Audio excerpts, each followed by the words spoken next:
Ketika tiba hari Pentakosta, semua orang percaya berkumpul di satu tempat. Tiba-tiba turunlah dari langit suatu bunyi seperti tiupan angin keras yang memenuhi seluruh rumah di mana mereka duduk. Dan tampaklah kepada mereka lidah-lidah seperti nyala api yang bertebaran dan hinggap pada mereka masing-masing. Maka penuhlah mereka dengan Roh Kudus.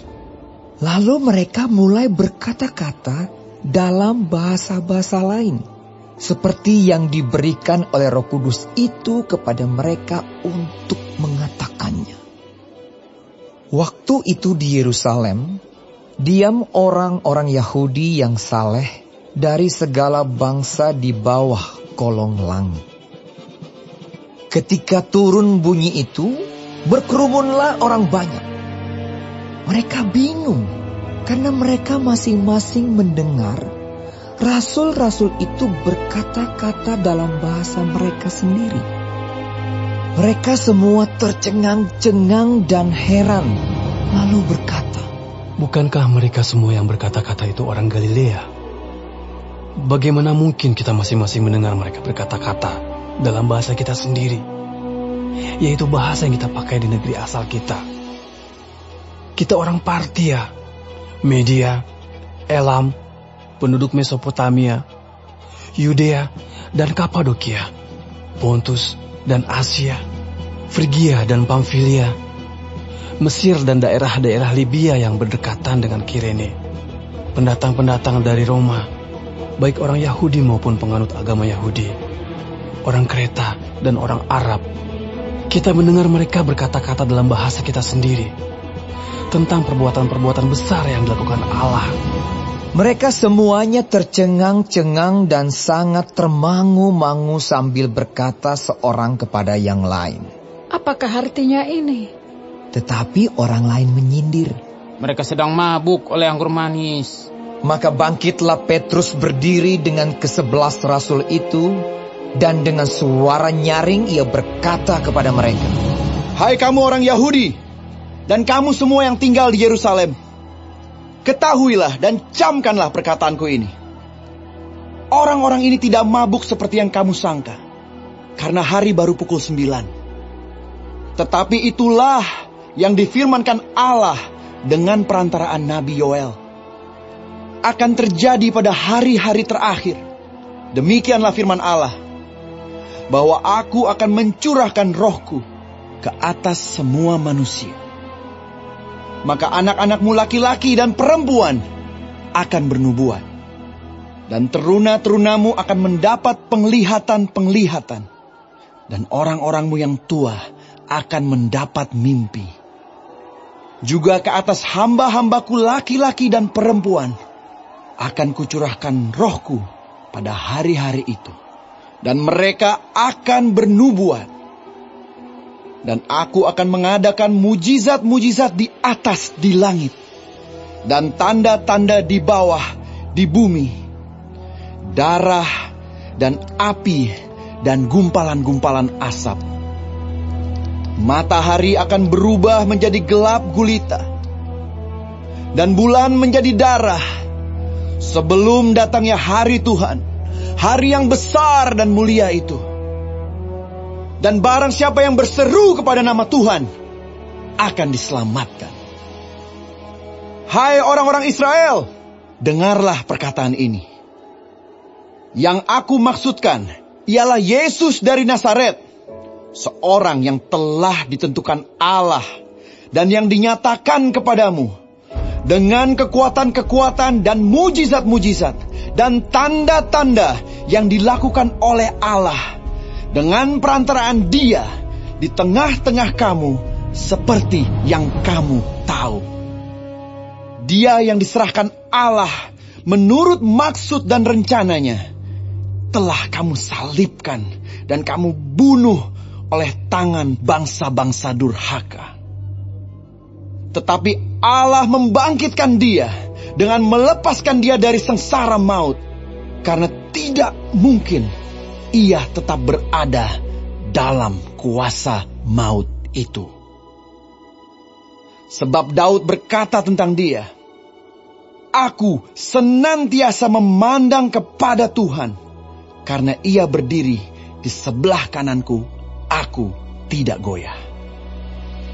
Sebab itu hatiku bersuka cita, dan jiwaku bersorak-sorak, bahkan tubuhku akan diam dengan tentram.